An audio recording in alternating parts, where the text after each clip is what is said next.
Y pues bueno, comenzamos. Pues muy buenas tardes a todos. Mi nombre es Beatriz Ruiz y a nombre de la Fundación INOMA, creadores del sistema educativo basado en videojuegos TAC, TAC, TAC y de Básica Asesores Educativos, les damos la más cordial bienvenida a este tercer webinar del año 2022, donde hablaremos de la música y el cerebro de los niños. En este conversatorio tenemos la oportunidad de compartir con ustedes un proyecto de investigación muy interesante, que además es un ejemplo de cómo la investigación y la educación pueden ir de la mano y pueden ayudarnos a enriquecer nuestra formación como docentes. La evidencia empírica siempre ayuda a comprender hipótesis que nos planteamos sobre situaciones en el aprendizaje de nuestros alumnos. Un proyecto de investigación como el que veremos a continuación nos permite abrir nuestras mentes y expandir nuestros límites de conocimiento para comprender mejor lo que vivimos día con día. Cada uno de nosotros como maestros tenemos la oportunidad de experimentar en el salón de clases, de probar nuestras metodologías, técnicas, materiales con nuestros alumnos y, en otras palabras, de ser investigadores. Pero ¿qué pasa si añadimos una rigurosidad académica a esta experimentación y se agrega un ingrediente importantísimo que es la perseverancia, la pasión por el trabajo? Entonces obtenemos resultados como los que veremos a continuación.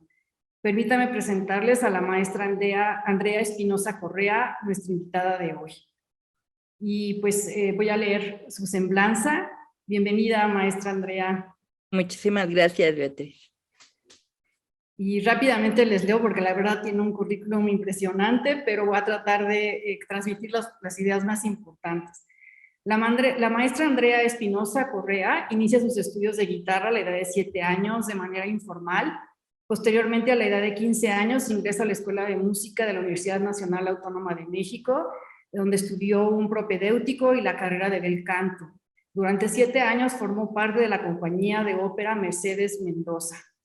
También ha sido compositora y como tal tiene varias obras, entre ellas están A la sombra del alba, misma que le encargó la maestra Isabel Beteta para su compañía de danza contemporánea, la cual se estrenó en la sala principal del Palacio de Bellas Artes, esto es en la Ciudad de México. Como docente impartió clases en diversos colegios y actualmente es docente de educación básica en la SEP, donde imparte la materia de artes. De la misma forma, es maestra particular de canto de la maestra Olga Cepeda, Isabel Beteta, Lilia Espinosa. Durante 5 años consecutivos participó en el Festival Didáctico Manuel M. Ponce, teniendo como base el dominio del instrumental Orff, con el maestro Pierre Van Houw. Espero lo haya pronunciado correctamente. Su interés por la docencia la llevaron a estudiar una maestría en cognición musical, teniendo su tesis por nombre Representación en imágenes cerebrales con resonancia magnética funcional en niños cantores mexicanos, con y sin educación musical en modos mayor y menor. Mismo estudio que realizó en el Hospital Infantil de México, Federico Gómez. Ha impartido diversos cursos a maestros en la Facultad de Música de la UNAM, en el Conservatorio Nacional de Música y en la Secretaría de Educación Pública, con temas sobre la música y el cerebro de los niños. Actualmente se encuentra diseñando un proyecto para su doctorado bajo la tutoría del doctor Enrique Flores de la Facultad de Música de la Universidad Nacional Autónoma de México. Andrea, muchas felicidades por esto y bienvenida a nuestro conversatorio. Quisiera aprovechar también para agradecer a nuestros participantes. Muchos de ustedes los han seguido en diferentes webinars que hemos organizado. Tenemos a maestros, estudiantes, padres de familia, educadores, amantes de la educación, no solo de México, sino nos han acompañado también de Latinoamérica como Colombia, Perú, Ecuador, Argentina, Venezuela, entre otros más. Bienvenidos sean todos y les invitamos a mandar sus preguntas a través de nuestro chat. Como vamos a proceder en esta ocasión es que la maestra nos va a presentar su proyecto de investigación, va a comunicarnos los hallazgos que encontró. Procederemos después a algunas preguntas y de allí nos hará otra breve aplicación de cómo traer esto al aula, o cómo atraer estas ideas en la educación de nuestros niños. Pues muy bien, sin nada por el momento, Andrea, te paso la palabra. Muchísimas gracias, Beatriz. Muy buenas tardes a todos y quiero agradecer a la Fundación Inoma por la invitación, especialmente al presidente, al doctor Antonio Purón, a Beatriz, a Regina que nos está apoyando y a todos sus integrantes. Bueno, pues vamos a dar inicio a esta presentación que habla sobre mi tesis. Aquí tenemos, y ahorita les voy a ir comentando.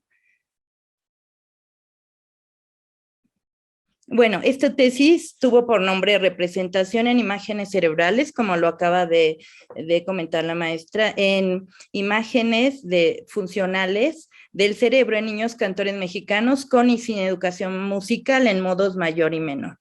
Ahorita voy a dar una explicación. Mi carrera está relacionada con la cognición, que habla sobre la capacidad de nosotros, los seres humanos, para reconocer nuestro entorno, de qué manera nosotros percibimos lo externo y de qué manera lo mezclamos con la parte emotiva.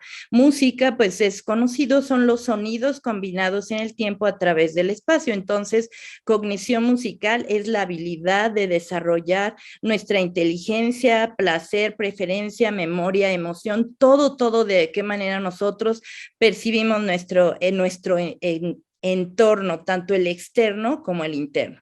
Bueno, vamos a hablar del doctor Piel Broca, quien fue el encargado de descubrir la parte del lenguaje articulado. Ahorita que veamos lo del cerebro, más o menos está pegadita al cerebro. Quiero ser muy clara que, por ejemplo, para los que somos diestros, tenemos en la parte izquierda la parte del lenguaje. Para los que son zurdos, la parte del lenguaje se localiza en la parte contraria del cerebro. Bueno, aquí tenemos a Carl Wernicke, que fue un psiquiatra neurólogo, y él fue el encargado, bueno, él descubrió la zona de la comprensión del lenguaje. Nosotros en nuestro cerebro tenemos la del lenguaje hablado y la del lenguaje razonado, que es cuando estamos teniendo una interacción para platicar. Entonces, lenguaje hablado combinado con el lenguaje razonado, cuando nosotros recibimos la información. Bueno, aquí tenemos a James Papez, que fue un neurólogo estadounidense, y él descubrió la parte interna del cerebro, que es donde se encarga de controlar toda la parte de nuestras emociones, la alegría, la tristeza. Bueno, ahora vamos a hablar un poquito sobre la anatomía funcional de nuestro cerebro. Bueno, aquí tenemos un cerebro. Esta parte de encima se llama corteza cerebral. Para que ustedes tengan una ubicación de lo que es nuestro cerebro, esta parte, aquí tenemos el cerebelo, que lo tenemos ubicado en la parte de atrás, que sería nuestra nuca, y esta parte es la parte frontal, que así como lo dice, es donde está nuestra frente. De aquí, bueno, se divide en varias partes. Por ejemplo, en la parte de en medio tenemos es como una coronita, como una diademita, y ahí se controla toda la parte motriz, la de los movimientos, todos nuestros movimientos de nuestro cuerpo. Y ahorita de lo que yo me voy a referir bastante son los lóbulos temporales, que así se llaman, y se refiere, aquí los estoy señalando, a la escucha, que más o menos es a esta altura, nuestros lóbulos temporales. Bueno, seguimos adelante, pues nuestro cerebro tiene muchísimas, 30,000 billones de neuronas aproximadamente, y todas estas neuronas son células que tienen la capacidad de formar nuestro universo interno. Cada una de esas neuronas tienen unas conexiones que se llaman dendritas y que están recubiertas por el axioma. Hagan de cuenta que es como un cable de luz que está recubierto, y estas conexiones, conforme nosotros nos desarrollamos las actividades, van creciendo esas redes neuronales. Aquí tenemos el ejemplo de cuando se está gestando un embrión en el útero de su madre, a los 3 meses, cómo están las redes neuronales, a los 6 meses, a los 15 y a los 24 meses. Entonces, para nuestros educandos, nosotros estamos aumentando como maestros todas estas redes neuronales. Es una maravilla los que somos educadores, porque tenemos en nuestras manos la posibilidad de ir creando todas las capacidades de un ser humano, y eso yo creo que no tiene precio para los que amamos la educación y la pedagogía. No quise dejar pasar de largo a alguien tan importante como el español, Santiago Ramón y Cajal, que él descubrió muchísimo en sus investigaciones sobre la neurona. Este es un artículo muy bonito, espero, aquí les dejo los datos, espero que ustedes tengan la oportunidad de leerlo, y específicamente nos habla que él descubre la independencia de la capacidad de cada neurona que tienen una tarea individual. Él realizó este dibujo. Y bueno, la actividad motriz de nuestro cerebro la tenemos en la parte prefrontal. Esa parte también es la encargada de las funciones superiores, el razonamiento.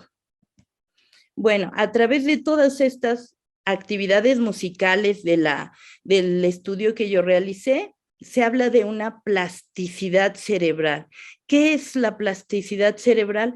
Es aumentar esas redes, todas esas redes neuronales, esas conexiones que acabamos de ver ahorita, más o menos vieron, crecen muchísimo cuando se estudia música en comparación con otras actividades.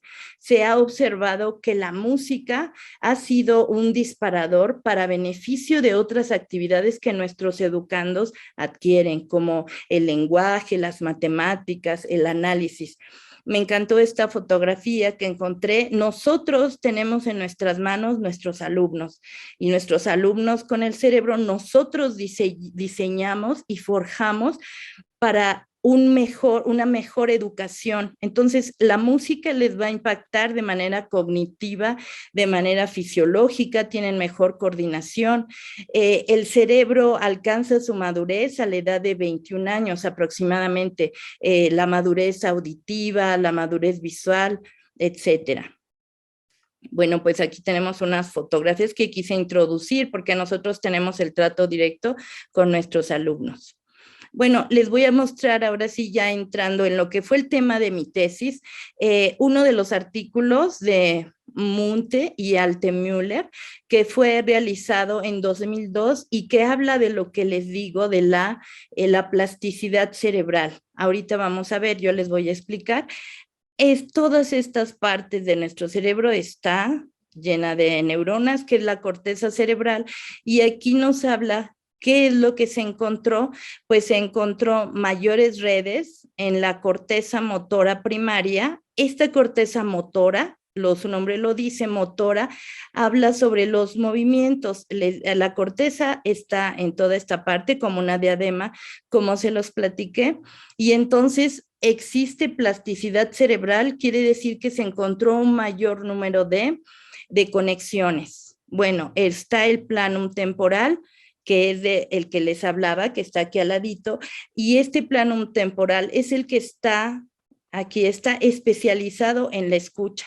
Nosotros cuando estamos escuchando música, cuando estamos tristes y escuchamos música, a veces nos ponemos más tristes o ponemos algo alegre. Ahorita les voy a hablar sobre la música que sería alegre y la música triste. Bueno, pues seguimos adelante.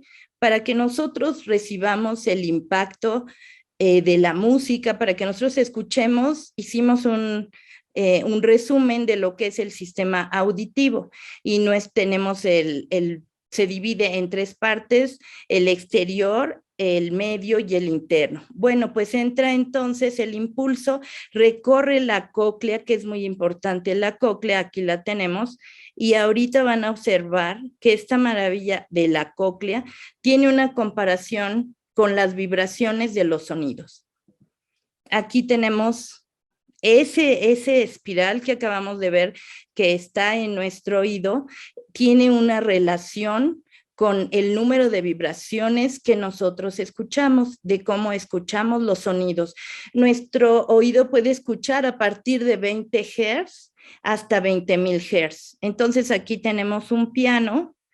Esta es la parte intermedia, y las notas más graves están al principio, que en el piano sería aquí, y en nuestro oído sería el más pequeño, y este sería lo más agudo, estaría en la parte de la orilla, bueno, al momento de recibir.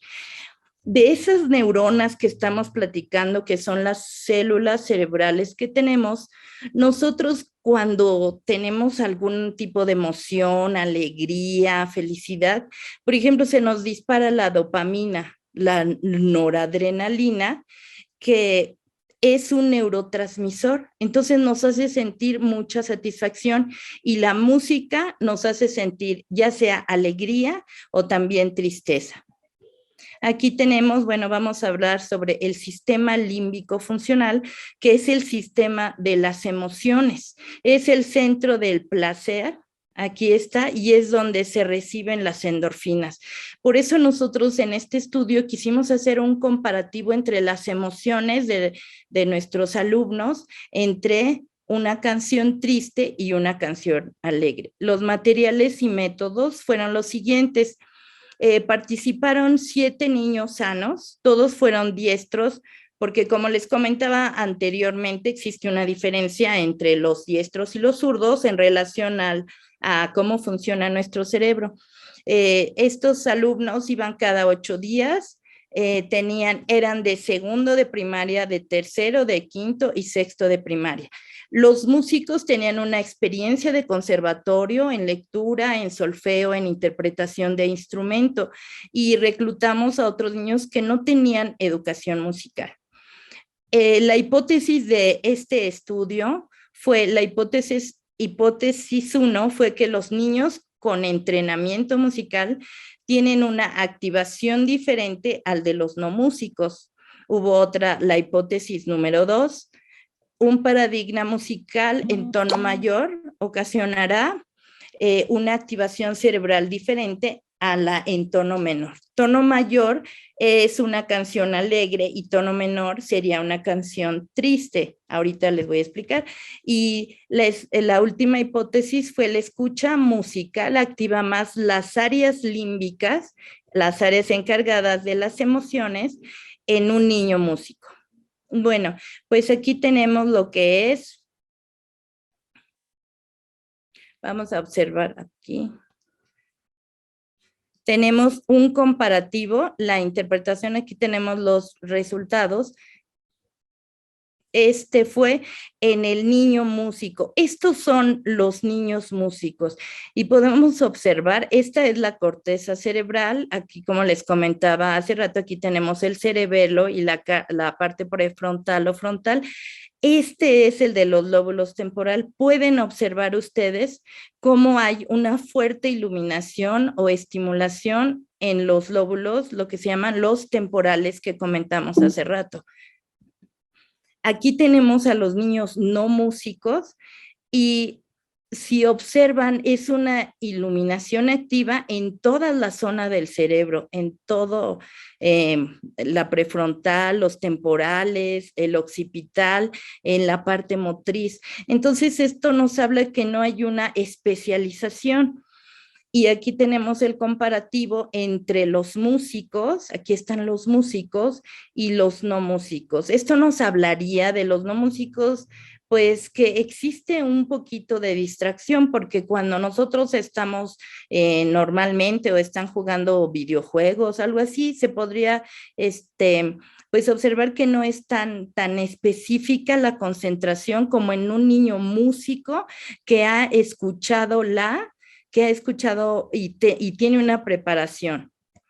Bueno, aquí tenemos el otro, el que les comentaba yo, el estímulo en músicos, que el estímulo B fue el de la canción triste, y este sería en los no músicos. Aquí podemos observar, pero casualmente los no músicos activaron más la parte emotiva. Entonces, nosotros no sabemos qué tanto influyó que ellos hacían análisis, un análisis específico por estar con la lectura, y nuestros niños no músicos fueron más emotivos. Fíjense qué interesante esto que se descubrió. Bueno, aquí tenemos nuevamente los temporales, los niños músicos y los no músicos. Vamos con las conclusiones a las que se llegó con este estudio fue el cerebro de los niños músicos es bitemporal. El primer giro temporal y los modos musicales fueron los que más se activaron. Vamos con la siguiente. La activación de otras zonas se ve en las áreas prefrontales secundarias en movimiento. Esto es lo que les comentaba de la parte del movimiento. El cerebro de los niños no músicos fue el temporal derecho, fue un poquito más. Y bueno, la última hipótesis se descartó. Pensábamos que la parte de la activación emotiva iba a ser más fuerte en los músicos y no, fue mayor en los no músicos. Que aquí está la hipótesis 3, que fue la que se rechazó.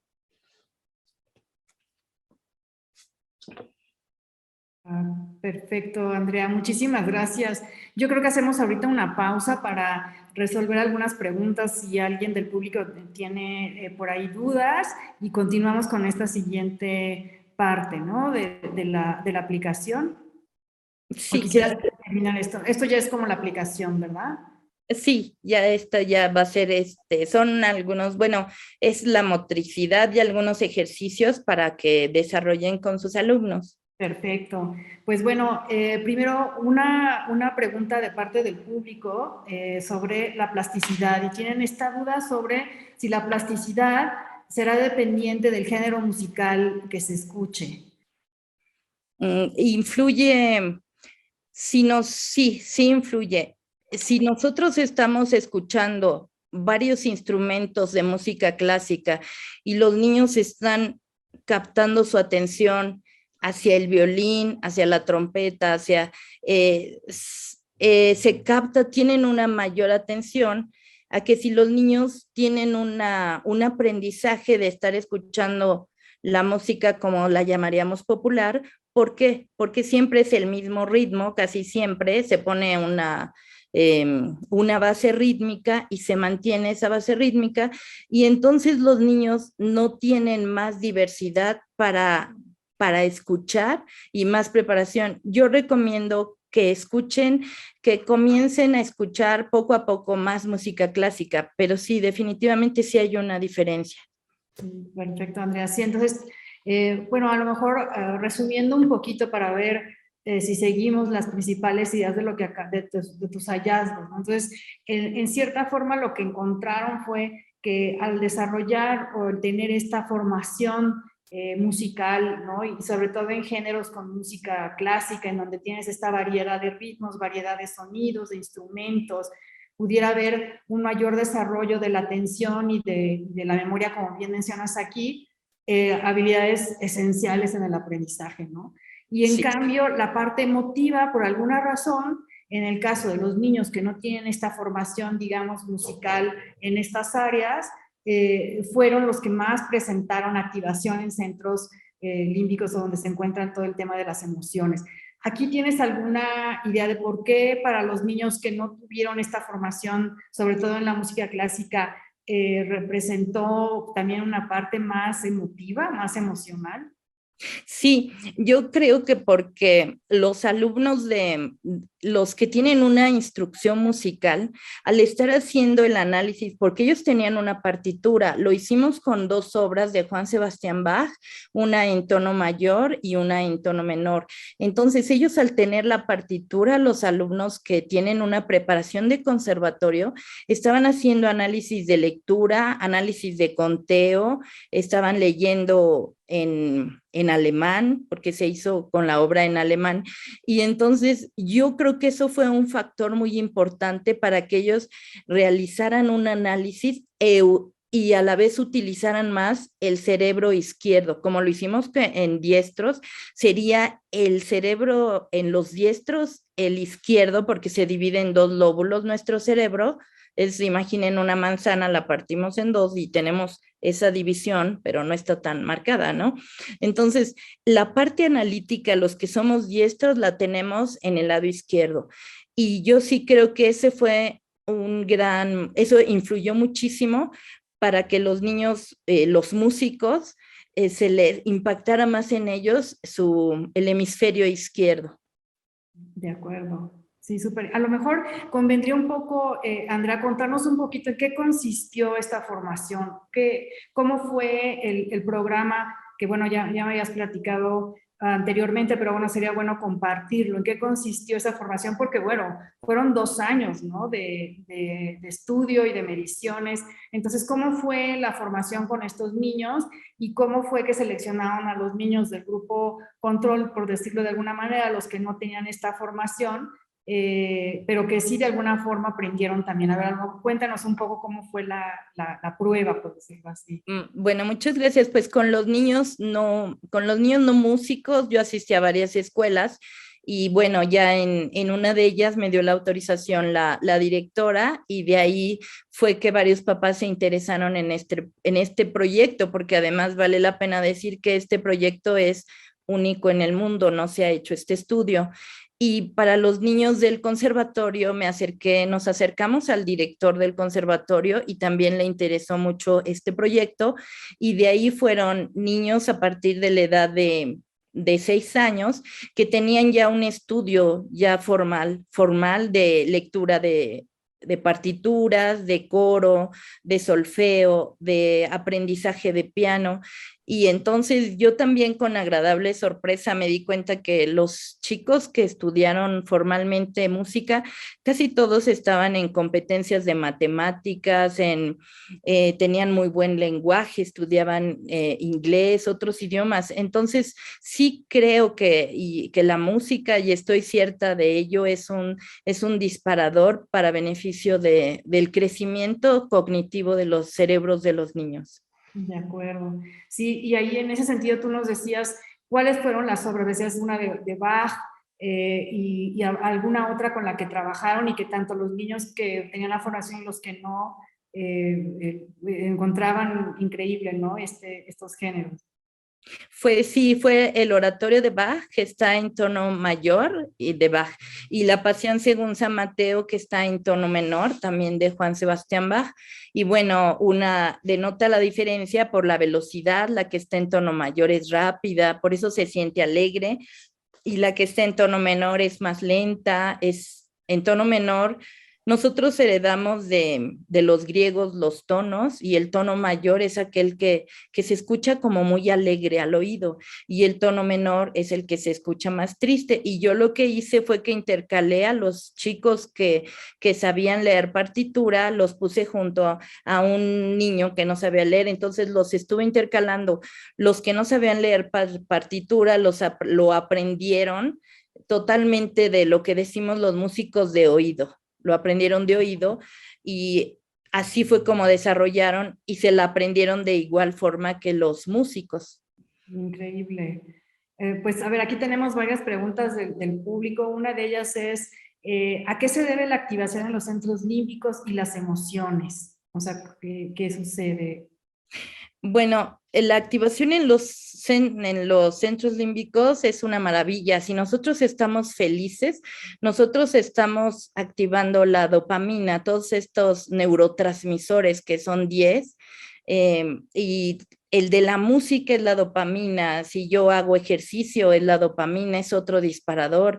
Si yo bailo, entonces se puede decir entre comillas que son las drogas naturales que segregan nuestro propio cerebro.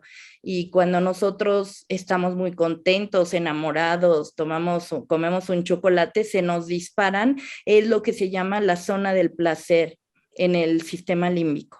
Exacto. Y eso es lo que puede producir una emoción, ya sea positiva o negativa, ¿no? Sí. Muy bien. También aquí preguntan, ¿la plasticidad se puede desarrollar en relación a la música en la edad adulta? Si la formación musical comienza después de los 20, 30, 40 años, ¿existe la plasticidad? ¿Se puede desarrollar? Sí, sí, la plasticidad, siempre que nosotros estamos desarrollando una actividad, estamos nosotros ayudando a nuestro cerebro a que desarrolle más conexiones cerebrales. Si ustedes estudian música desde los 50, van a tener beneficios también para el cerebro. Claro, y ahí a lo mejor agregaría que por mucho tiempo existía este mito, ¿no? En el cual se pensaba que había un límite en el cual pues el cerebro ya no se desarrollaba, ¿no? Y las neuronas empezaban a morir inclusive, y por lo tanto todo lo que no habías podido aprender hasta cierta edad, pues ya no se iba a volver a aprender, y lo que la neuroplasticidad dado, es justo lo contrario, ¿no? Que no hay límite de edad, mientras, como bien dices, pues se practique y se esté entrenando al cerebro, pues siempre va a ser posible aprender. Posiblemente no al nivel como se aprendería a la edad de un niño, pero eso no impide poderlo lograr. Claro, bueno, en los niños ellos son unas esponjas, ellos aprenden mucho más que nosotros, pueden aprender 3, 4 idiomas desde chiquitos, ir desarrollando todo esto. Nosotros sí lo vamos a seguir adquiriendo ese aprendizaje, pero no va a ser a la velocidad que la tiene un niño, que ellos es su naturaleza, desarrollan el lenguaje, desarrollan muchísimas cosas y es en la edad en que son como unas esponjas, ¿no? Nosotros sí lo vamos a aprender, no a la velocidad de ellos, pero sí lo vamos a aprender.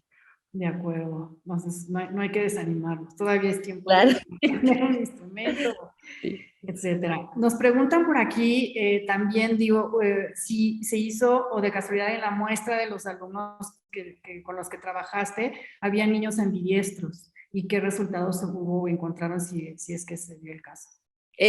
Hubo un niño zurdo que lo preparamos, pero no se incluyó en el estudio, terminó su preparación y estamos pendientes para sacar otro análisis en relación de él, pero no había niños ambidiestros, hubo un niño zurdo. Nada más, perfecto, muy bien. Sería muy interesante, ¿no? El tener este perfil donde, bueno, probablemente los hemisferios son un poco, actúan diferente, pero bueno, no soy experta. Y por último, bueno, antes, esta última pregunta muy interesante y justo me va a ayudar Aldo a continuar con lo que sigue, ¿no? Porque bueno, este estudio está súper interesante, vemos el impacto, que como bien me decías, Andrea, no son descubrimientos de ahora, sino ya aparentemente pues mucho de esto se conoce, el impacto, ¿no? A nivel neuro de aprendizaje y demás, pues desde hace a lo mejor 10 años, me decías, ¿no? De todas estas investigaciones. Sin embargo, ¿cómo podemos llevarlo, ¿no? Aquí nos pregunta, ¿cómo se puede trabajar la plasticidad con la música dentro de los contextos actuales de los alumnos, ¿no? Esto es bien importante, porque yo creo que parte del valor de este trabajo es cómo lo aterrizas, ¿no? Bueno, pues yo les preparé algunos ejercicios para que ustedes lo desarrollen en clase y lo lleven a sus alumnos. Por ejemplo, yo hago una relación entre la música, que es el lenguaje, entre la música y español. Otro sería entre la música y las matemáticas, entre la música y la geografía. Todo nuestro entorno es musical, desde que está el embrión se está gestando en la madre, en el vientre de la madre, pues está el corazón, está ese ritmo, ¿no? Nosotros estamos adentro de la tierra es viva y ese movimiento constante que tiene es como si la tierra estuviera viva de rotación, de traslación. Entonces, pues la música es una maravilla. De hecho, por ejemplo, la tierra está vibrando, se escucha un sonido, está vibrando en si bemol. Y bueno, también es muy importante que los niños estén trabajando en la computadora. Parece ser que me querías comentar algo en relación a esto, Beatriz, para...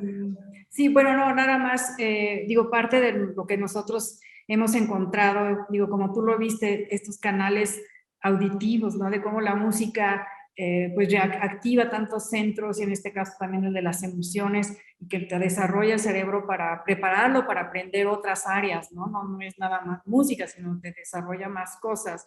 Entonces, en parte es similar el esfuerzo que hemos hecho nosotros en INOMA al desarrollar nuestro sistema de videojuegos, porque si bien es cierto que la tecnología pues tiene este contexto a lo mejor más cerrado, por decirlo así, para trabajar, pues también es una fuente, sobre todo al nivel de las herramientas que trabajamos de videojuegos educativos, es una fuente de estímulos visuales, auditivos, de coordinación.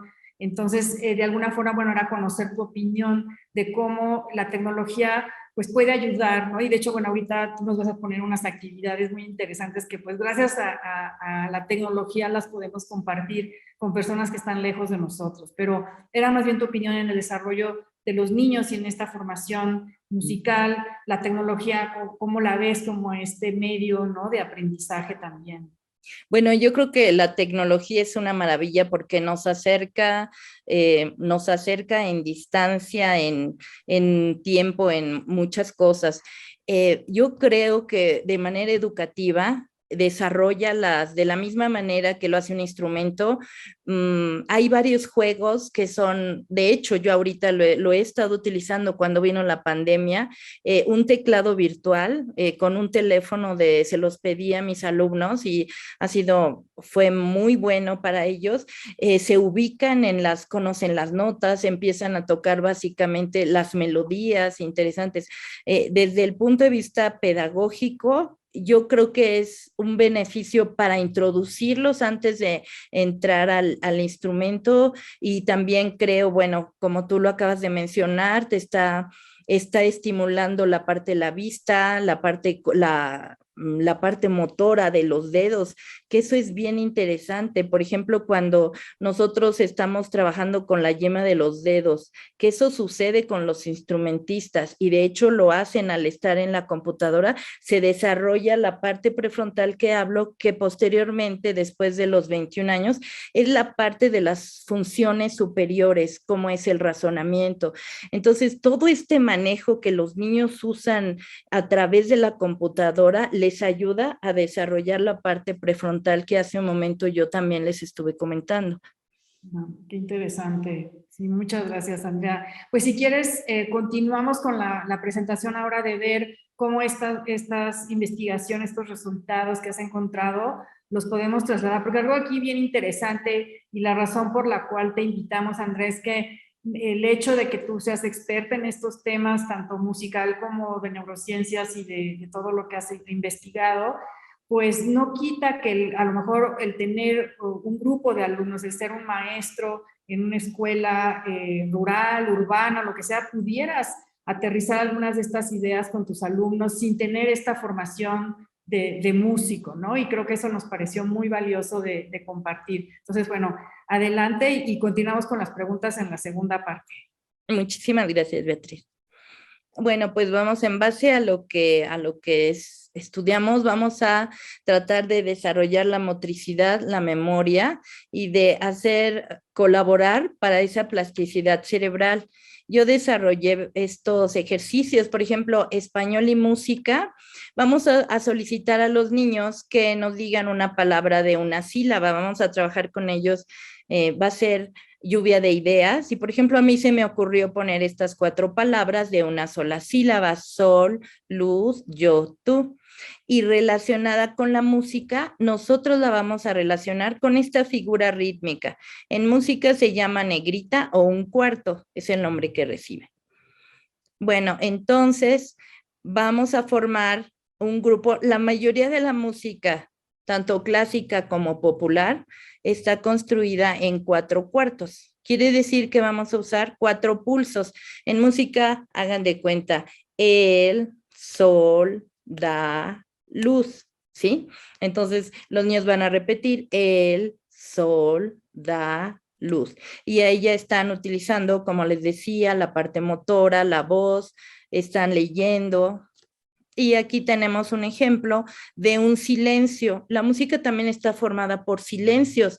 Estas son pausas musicales. Y en este caso, nuestro silencio también de un tiempo sería que sería shh, pero también ocupa una distancia, un espacio entre la música. Bueno, y a mí se me ocurrió que ustedes pueden pedirle a sus alumnos que, tomando en cuenta aquí los 4 cuartos, les van a pedir a ellos que hagan un ejercicio. Entonces, por ejemplo, sería yo, tú, él, ya. Lo pueden hacer primero ustedes, después que ellos lo hagan y ustedes van a ir elaborando sus ejercicios. Esto también tal vez en Innoma después lo puedan ir desarrollando ya en computadora para hacérselos extensivo a los chicos. Bueno, entonces sería, por ejemplo, sería un silencio de un tiempo, shh, después yo, shh, tú. Aquí está, ya aquí está el segundo ejercicio. Bueno, aquí tenemos ahora una vez más los 4 cuartos con otras vocales. Él, va, tú, das. Si quieren, háganlos. Yo no los puedo escuchar, pero si quieren, háganlo conmigo. El otro sería yo, tú, sh, tú. El silencio vamos a hacerlo así y el golpe, ¿no? Después este sería ven, ya, ven, ya. Y el otro sería sh, él, es, sh. Bueno, entonces les quiero poner una música en 4/4, un concierto de Brandenburgo de Juan Sebastián Bach, y ojalá que lo puedan ir haciendo conmigo, por favor. A ver, Andrea, nada más una pregunta. Aquí la idea es como aprender a través de una palabra monosilábica el ritmo, ¿no? De lo que significa 4/4, y luego eso lo unes a una melodía o sea, ahorita el primer ejercicio es escoger las palabras que tengan una sílaba, luego tratar de acomodarlas en esta forma, digamos, de cuartos, y después seguir el tercer paso, que sería... Ya sería el tercer paso, ya sería ir haciéndolo con música. Y bueno, si ustedes pueden dividir por equipos y al mismo tiempo pueden tener a su equipo 1 que haga esta parte, al mismo tiempo ponemos al equipo 2 que haga esta lectura y que él no solo lo lea una vez, lo puede leer, por ejemplo, 5 veces, ¿no? Yo, tú, él, ya. Bueno, ponemos a 5 alumnos, dependiendo de nuestros grupos, porque a veces son muy grandes. Y después ponemos a otro grupo haciendo al mismo tiempo, ¿sí? Por ejemplo, yo te pediría, Betty, que por favor me marques que sería yo, yo. Por favor, márcame Yo, yo, yo. Bien, entonces me lo vas a hacer por favor 3 veces y yo voy a marcar y espero que los que nos están viendo por favor también lo hagan. Escojan ya sea o este. Yo cuento 4 y empezamos al mismo tiempo. 1, 2, 3, 4. Yo, tú, él, ya. Yo, tú, él, ya. Yo, tú, él, ya. Yo, tú, ya. Yo, tú, él, ya. Muy bien. Y ahí ya tenemos una variación. Entonces, si tienen a su equipo 1, a su equipo 2, a su equipo 3 y lo pueden hacer, esto nos ayuda también a desarrollar mucho la concentración. Es como si estamos hablando 5 personas y cada uno está leyendo un texto diferente. Entonces, esto nos ayuda a desarrollar la concentración, porque estamos atendiendo a que estamos llevando este ritmo y no me puedo ir con el de junto que está haciendo a lo mejor o con el que está haciendo ¿sí? Sí, que de hecho yo me equivoqué al principio porque empecé a seguir así en lugar de seguir lo que me correspondía. Y aquí menciona Alma, nada más antes de contestar, supongo que es más fácil tener la retención de la sílaba al hacer con el sonido y a nivel sensorial también si le estoy haciendo el ejercicio. Claro que sí, porque ayuda mucho la sílaba, exactamente, porque si yo aquí meto la sílaba de pollo, no va a embonar porque yo estoy dando solo una nota. Y ahorita más adelante les hice otro ejercicio que ya va a ser con 2 sílabas. De acuerdo. Bueno, vamos, lo pueden hacer con música. Ahorita les voy a poner rápido, bueno, ahorita en el que sigue les pongo la música. Ya. Bueno, pues aquí lo que nosotros estamos utilizando, al utilizar las palmas, nosotros estamos trabajando con la corteza motora que les mencioné hace rato, que está aquí ubicada en el cerebro, que es aquí como una diadema. Entonces, estamos usando por los movimientos la corteza motora, estamos usando la voz, que es lóbulo temporal, estamos usando el lóbulo temporal, que es la audición, y todo esto, como me comentaba hace rato Beatriz, se utiliza en la computadora. Si ustedes llegasen a hacer este ejercicio y ya escuchan la voz en la computadora y todo, es el mismo efecto que nos va a producir este ejercicio. Bueno, pues entonces es lo que les comentaba, dividimos el grupo en 2 o en 4 y van a cantar las palabras que sean de lluvia de ideas. Ahora vamos a agregar 2 sílabas, una palabra de 2 sílabas. Por ejemplo, yo puse gato. Aquí ya van a ser 2 palmadas, pollo, sapo, vaca, ¿sí? Entonces sería gato, pollo, sapo, vaca. Y así sería este ejercicio. Vamos con el que sigue. Lo podemos hacer utilizando volúmenes, que unos lo hagan fuerte, que otros lo hagan quedito y otro más quedito, que también eso le gusta mucho a los niños trabajar, los volúmenes, el quedito pollo o fuerte pollo, ¿no? Bueno, este sería ya el ejercicio con 2 sílabas. De esto ustedes pueden jugar muchísimo, pueden alternar ya esta que fue de 1, 1, 1, 1, que es como si fuese, lo pueden hacer si son niños muy chiquitos, que vayan caminando y que vayan marcando una sílaba. Y aquí, bueno, ya nos iríamos aquí con música y matemática. A ver, Andrea, nada más antes de pasar, digamos que este ejercicio lo recomiendas como para qué edades, digamos, como lo has planteado.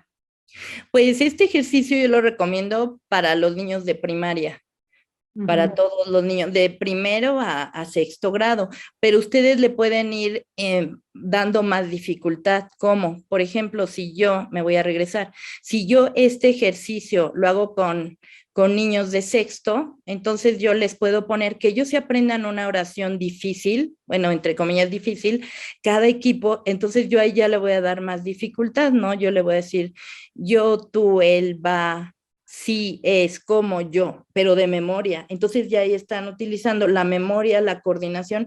Y si son niños chiquitos, nada más lo voy a hacer aplaudiendo. Si son de primero, solamente lo voy a hacer así, ni siquiera les voy a mostrar lo que es un cuarto, solamente que ellos lleven el pulso. ¿Sí? Con niños de preescolar, si consideras que se podría adaptar o usar algún otro tipo de estrategia. Con niños de preescolar también. Ahí, bueno, se usa mucho lo que es el pulso y ahí a veces les tenemos que guiar con sus manitas, que ellos lo vayan haciendo con nosotros y lo hacemos con la melodía o sin la melodía, ¿no? Y podemos ir jugando yo, tú, así, yo, tú, y irlos guiando incluso, como les digo, con sus manitas, o si les dan unos instrumentos sencillos de percusión, unos cascabeles o que les pongan aquí sus pulseritas a los niños chiquitos y que ellos muevan sus manitas conforme van haciendo, repitiendo ya sea la sílaba o que vayan guiándose con la música. Ahorita que ya se viene primero Dios Navidad, pues con los villancicos y que vayan ellos llevando, se llama marcar el pulso en los niños chiquitos. De acuerdo. Ahora aquí decías que lo combinabas con la música, ¿no? Porque yo creo que esto es divertido, pero yo creo que es más interesante cuando atrás va la música. ¿Cómo sería el ejercicio que habías pensado?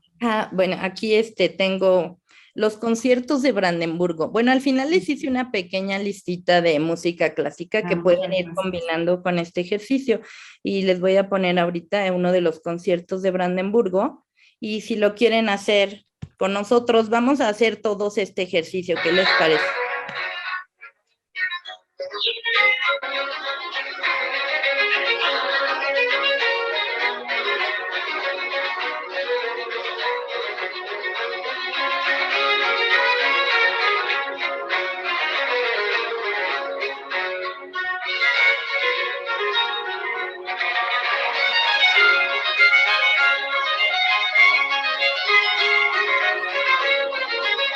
Vamos con el de abajo.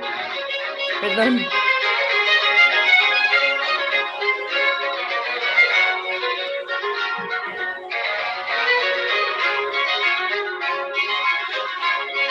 Perdón, me equivoqué.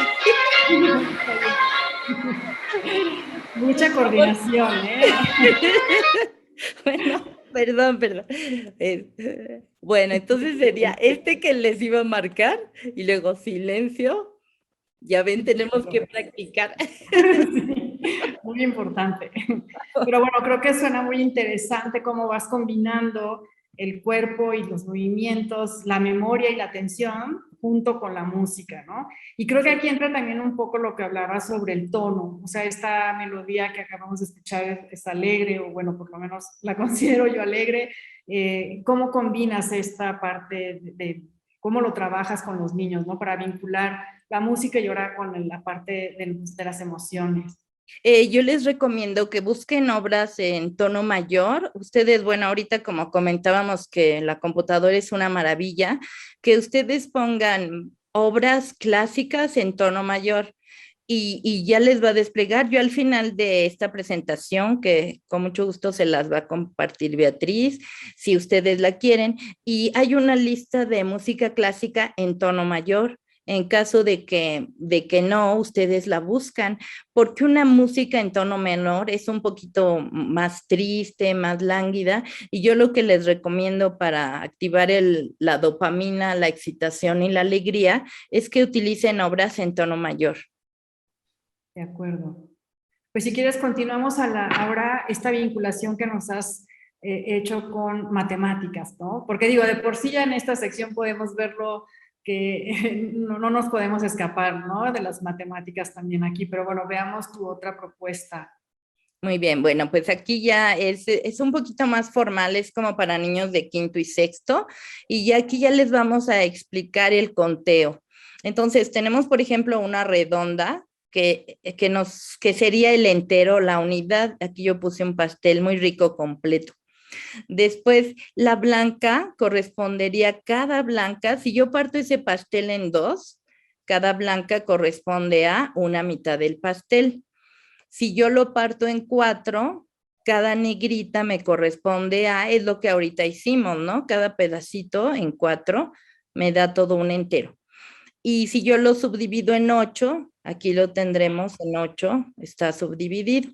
Y en 16avos, yo tendría que partir este pastel a la mitad, para tener 16 partes. Entonces, nuestra música se va subdividiendo. Entonces, comenzar con una explicación parecida a la que les di anteriormente, que vale un tiempo, un tiempo, un tiempo, un tiempo. Los niños de sexto incluso, bueno, por ejemplo, el rap, para hacer el rap son dodecasílabos o es igual que en una poesía o son de 11. A veces ellos son muy creativos y van midiendo y les podemos poner música clásica y que ellos vayan inventando, porque tienen a veces una inventiva de verdad genial, ¿eh? Entonces, que ellos pueden ir inventando un rap y nosotros vamos contando el tiempo. 1, 2, 3, 4. ¿Sí? Bueno, vamos con la siguiente.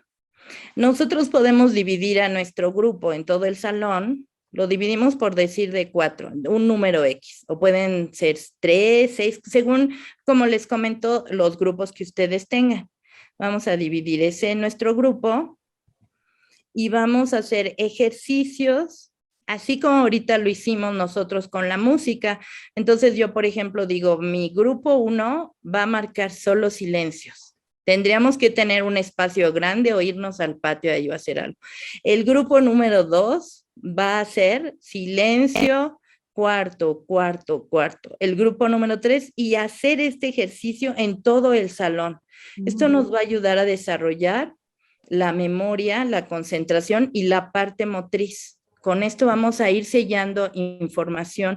Yo les recomiendo que si van a ver ustedes un tema difícil, para sellar esa información, si tienen que ver raíz cuadrada o algo así, antes de realizar ese tema, ustedes pueden hacer uno de estos ejercicios, alternancia de ritmo, música, para que les ayude. Justo, de hecho, Andrea, hay una pregunta, bueno, un comentario, pregunta de Alma Rocío, que dice, bueno, primero, muchas gracias por lo que nos imparte. Yo estoy estudiando pedagogía y mi pregunta es si sería posible poner unos minutos antes de cada día, antes de hacer las clases por música. Es el que esto es importante, ¿no? Y creo que es justo lo que mencionas.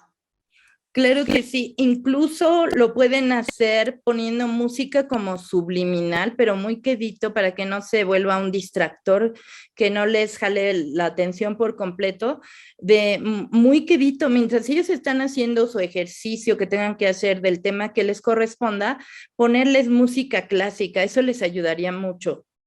Y nos preguntan también si todos los beneficios que nos has mencionado, Andrea, solo aplican al utilizar música clásica o hay alguno, o con otros géneros es igualmente beneficioso.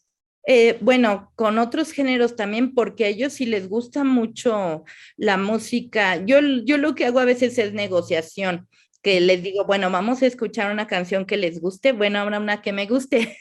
Entonces, así como los voy yo introduciendo a la música clásica, y pues en realidad van a decir, a veces dicen, ay, es que es muy aburrida su música, pero ya si hacemos negociación, ya le digo, bueno, ya escuchaste la mía, ahora escuchamos tu canción y precisamente como les gustan tanto a veces a ellos otro género, pues vamos a dejar hacer estos mismos ejercicios con la música que a ellos les guste. De acuerdo.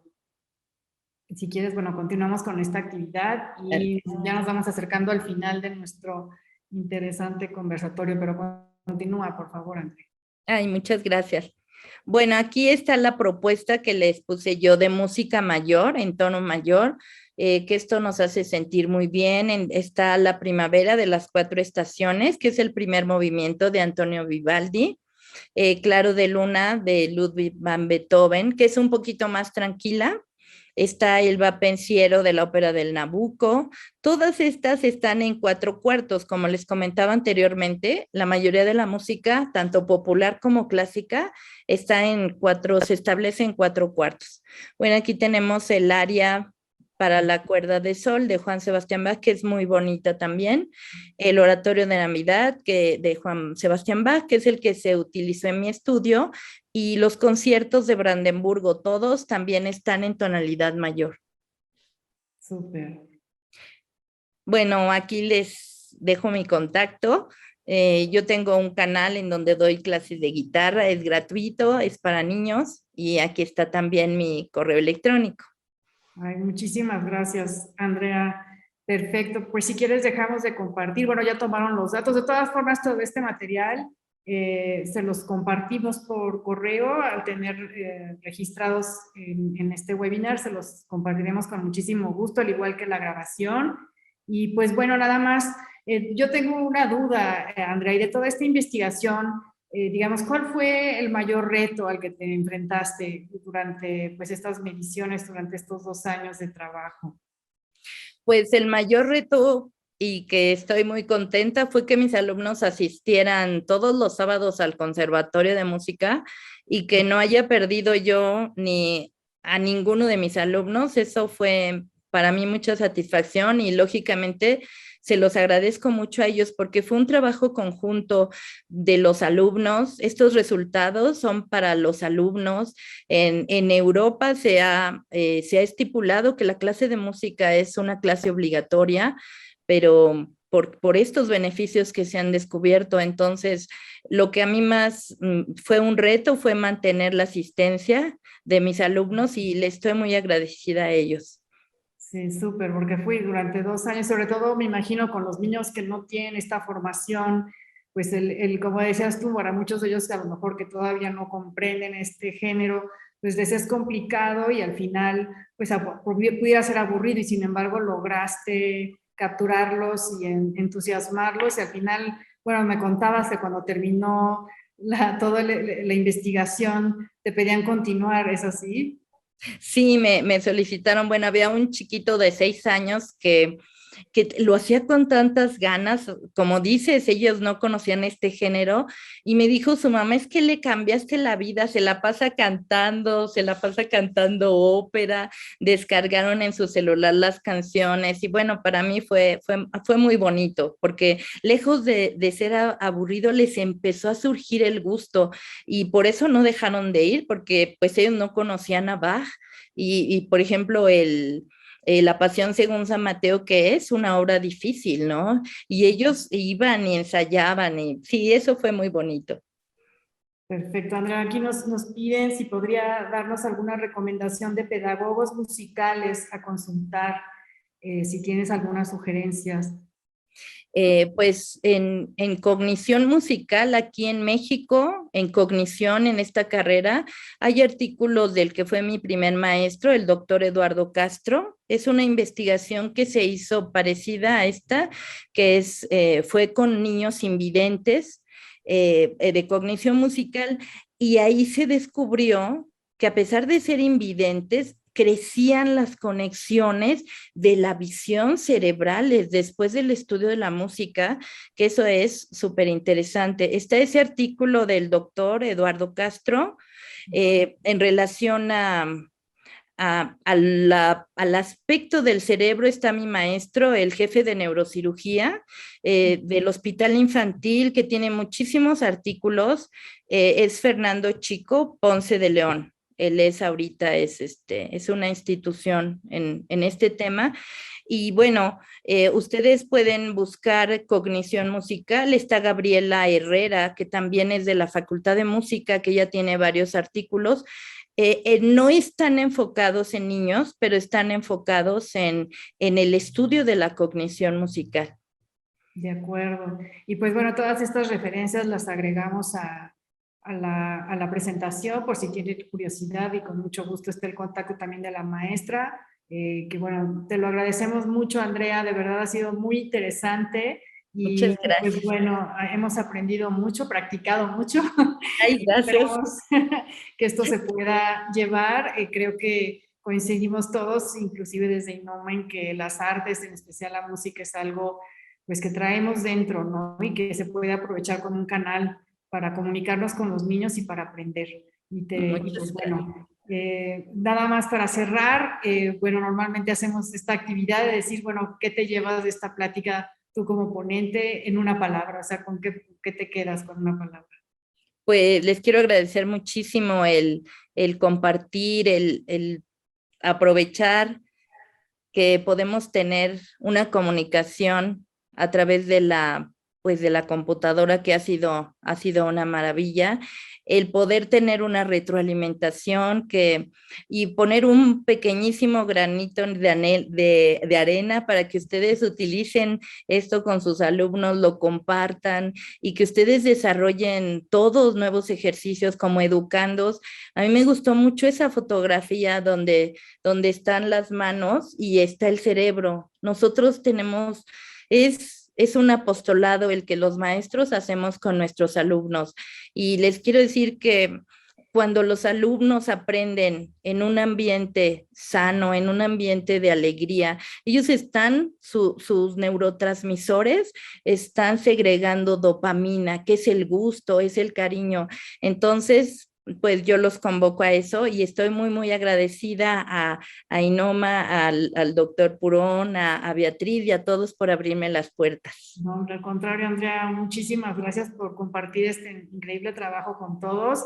Y pues bueno, les invito al público también a dejar una palabra con lo que se quedan de esta plática. Y bueno, los invitamos a nuestros siguientes conversatorios, que los mantendremos informados. Si dejaron sus datos, pues esperamos verlos pronto también. Pues muchas gracias, Andrea. Gracias, Regis, que desde atrás de la torre de control, como dijimos, nos estuvo ayudando con la comunicación y con toda la difusión de este webinar. Y pues seguimos en comunicación. Gracias.